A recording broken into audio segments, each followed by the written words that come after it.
Assalamualaikum warahmatullahi wabarakatuh. Selamat pagi dan salam sejahtera untuk kita semua. Shalom, Om Swastiastu, Namo Buddhaya, dan salam kebajikan.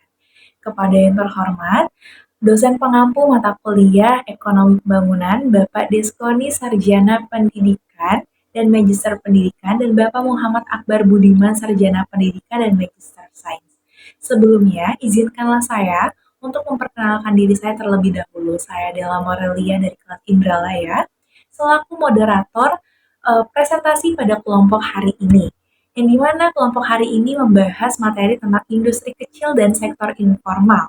Dan sebelumnya, saya pun akan memperkenalkan anggota kelompok kami yang akan presentasi hari ini, yang dimana antaranya yang pertama ada Priti sebagai presentasi kedua, yang kedua ada Bella Utami sebagai presentasi ketiga, yang ketiga ada Della Morelia ataupun saya sendiri sebagai presentasi pertama, yang keempat ada Intan Permatasari sebagai presentasi kelima ataupun terakhir, lalu juga yang terakhir terdapat Ramadan Oktar Aswani sebagai presentasi keempat.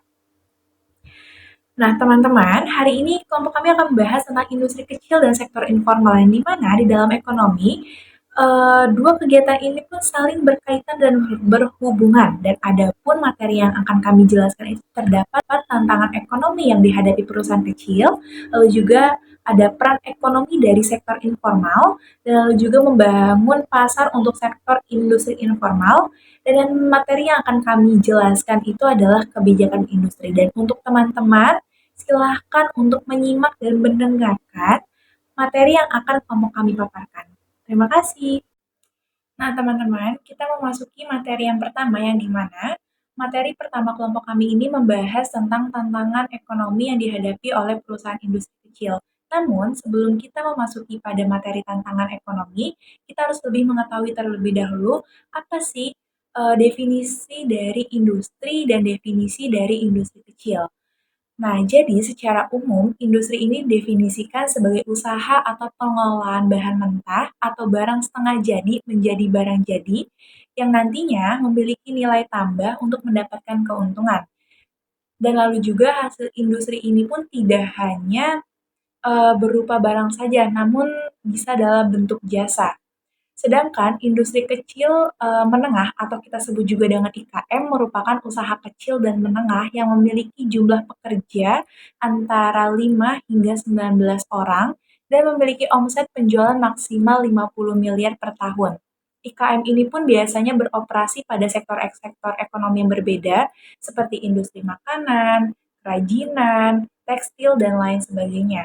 IKM pun memiliki peran penting dalam perekonomian nasional karena dapat menciptakan lapangan kerja dan memberikan kontribusi dalam meningkatkan pertumbuhan ekonomi di tingkat lokal dan nasional. Dan selain itu pun juga, IKM memiliki potensi untuk dikembangkan lebih lanjut dan diintegrasikan ke dalam rantai pasokan global. Setelah mengetahui definisi industri dan industri kecil, kita memasuki materi utama yang dimana materi utamanya itu tentang tantangan ekonomi yang dihadapi perusahaan kecil ataupun industri kecil. Nah, jadi di dalam industri kecil menengah ataupun IKM juga dihadapkan dengan berbagai tantangan yang bisa memperhambat perkembangannya. Dan ada pun beberapa tantangan yang dihadapi oleh IKM. Yang pertama adalah modal usaha yang terbatas. Nah, jadi di dalam IKM ini seringkali mengalami kesulitan dalam mendapatkan modal usaha yang cukup untuk mengembangkan usahanya. Dan hal ini pun bisa membatasi kemampuan industri kecil menengah untuk meningkatkan kualitas produk dan memperluas pasar. Lalu di tantangan yang kedua ini terdapat keterbatasan sumber daya manusia. Di dalam industri kecil menengah, seringkali dioperasikan oleh pemilik bisnis yang memiliki keterbatasan sumber daya manusia dalam mengelola usahanya. Dan pemilik bisnis pun ini seringkali harus mengurus semua aspek bisnis, mulai dari produksi hingga pemasaran, sehingga sangat sulit untuk mengembangkan usaha secara maksimal. Di tantangan yang ketiga ini terdapat persaingan yang ketat. Di dalam IKM ini seringkali beroperasi di pasar yang sangat kompetitif, sehingga sangat sulit untuk memenangkan persaingan dengan perusahaan-perusahaan besar dan bisnis lain yang sudah mapan. Dan juga terdapat tantangan yang keempat, yaitu adalah regulasi yang rumit, yang dimana Di dalam industri kecil ini seringkali juga dihadapkan dengan regulasi yang rumit, sulit dan terbelit-belit. Seperti contohnya adalah peraturan tentang izin usaha, pajak, persyaratan, kualitas produk dan hal ini pun bisa mempersulit proses pengembangan bisnis dan meningkatkan biaya operasional. Dan yang terakhir terdapat tantangan pada IKM yaitu adalah tantangan pasar global. Nah, di dalam tantangan pasar global ini menjadi tantangan utama yang mana yang kita ketahui adalah IKM ini seringkali menghadapi tantangan dalam memasuki pasar global, seperti perbedaan standar kualitas produk, peraturan perdagangan internasional, dan persaingan dengan produk-produk dari negara lain. Dan itu pun adalah tantangan-tantangan yang dihadapi oleh industri kecil dalam ekonomi. Dan selanjutnya akan dijelaskan materi yang kedua oleh anggota kelompok kami yang selanjutnya. Terima kasih. Baiklah, sektor ekonomi yang terdiri unit skala kecil memiliki produksi barang atau jasa dan juga memberikan kesempatan untuk penyediaan tenaga kerja dan juga memberikan penghasilan atau pendapatan. Hal ini berkaitan dengan adanya peran sektor ekonomi di informal, yang mana memiliki peran pertama yaitu penyediaan tenaga kerja. Nah, penyediaan tenaga kerja ini ada relevansi dan juga korelasi terhadap jumlah angka kesempatan kerja itu sendiri. Lalu yang kedua, penggunaan dari kemajuan teknologi itu sendiri di bidang ataupun sektor industri, yang mana segala aktivitas akan mempengaruhi tingkat produktivitas ataupun juga efektivitasnya itu sendiri. Yaitu meningkatkan atau menumbuhkan daya beli masyarakat, yang mana segala aktivitas berupa produk atau jasa dipenuhi secara sesuai kebutuhan permintaan oleh masyarakat itu sendiri, sehingga adanya peran sektor ekonomi di bidang ataupun informal itu memberikan aksesibilitas bagi masyarakat itu sendiri. Baik, di sini saya akan menjelaskan mengenai membangun pasar untuk sektor industri informal. Yang pertama, sektor informal ialah unit-unit usaha yang tidak atau sedikit sekali menerima proteksi ekonomi secara resmi dari pemerintah. Untuk mengkategorikan suatu unit usaha ke dalam sektor informal, perlu diperhatikan suatu kriteria bahwa selama suatu bantuan atau fasilitas yang disediakan oleh pemerintah belum atau tidak sama jika dirasakan oleh suatu kelompok unit usaha, maka kelompok tersebut digolongkan ke dalam sektor informal. Jadi, kriteria accessibility terhadap suatu fasilitas yang disediakan oleh pemerintah adalah yang dipakai sebagai ukuran. Yang kedua, faktor-faktor utama yang menyebabkan peran sektor informal dalam perekonomian Indonesia cukup signifikan.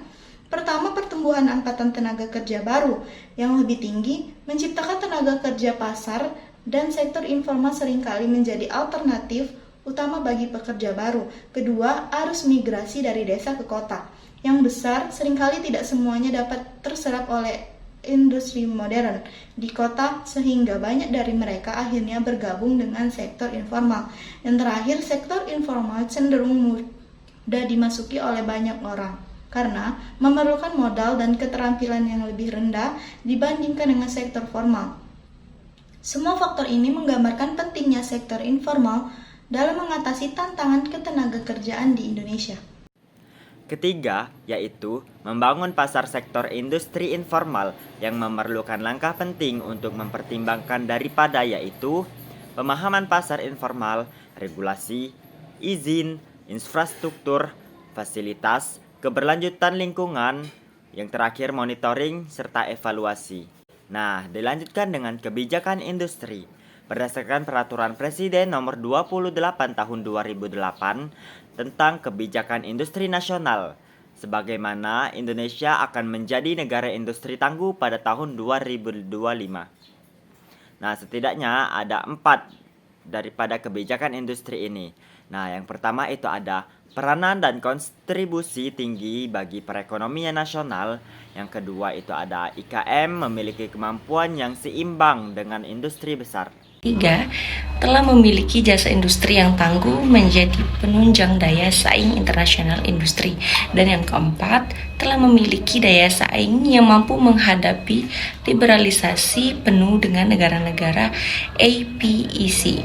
Diharapkan tahun 2020 kontribusi industri non-migas terhadap PDB telah mampu mencapai 30%, di mana kontribusi industri kecil IK ditambah industri menengah IM sama atau mendekati kontribusi industri besar atau IB selama kurun waktu 2010 sampai 2020.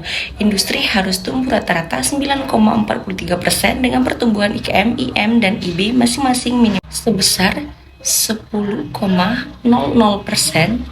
17,47%, dan 6,34%. Sekian video pemaparan dari saya kembalikan lagi pada moderator.